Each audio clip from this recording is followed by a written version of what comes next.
নমস্কার বন্ধুরা। বন্ধুরা দেখুন, আমার হাতে কিছু চার্জার আছে। এসব চার্জারগুলো 4.5 ভোল্ট 5 ভোল্টের কাছাকাছি চার্জার নেয়। কিছু চার্জার আমার খারাপ আছে।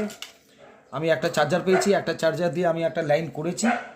ঠিক আছে, এলইডি আমি একটা কাজ করছি। তবুও আপনারা করবেন কি, যে কোনো একটা এলইডি নেবেন, চার্জার ফিটিং করার আগে লাল তার কালো তার কোথায় দেবেন আপনি এমনিভাবে চেক করে নেবেন। দেখুন আমি লাল কালো এমনি দিলাম, এমনিভাবে দেখুন চেকিং হচ্ছে।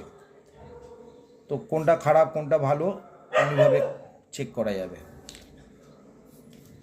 তো এইটা যেহেতু এরকম আসছে,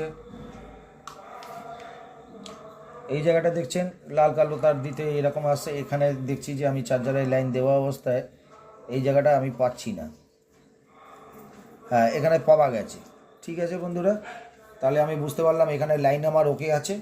ভোল্টেজে আমি মাপতে গেলে ভোল্টেজও আমি মেপে দিলাম। এই যে ভোল্টেজ এখানে কত আসছে দেখে নিচ্ছি আমি। মাইনাসটা মাইনাসে, প্লাসটা প্লাসে দিচ্ছি। এবার লোড অবস্থা দেখুন 2.5756 নিচ্ছে। লোড ছাড়া এটা 4.5 নেবে।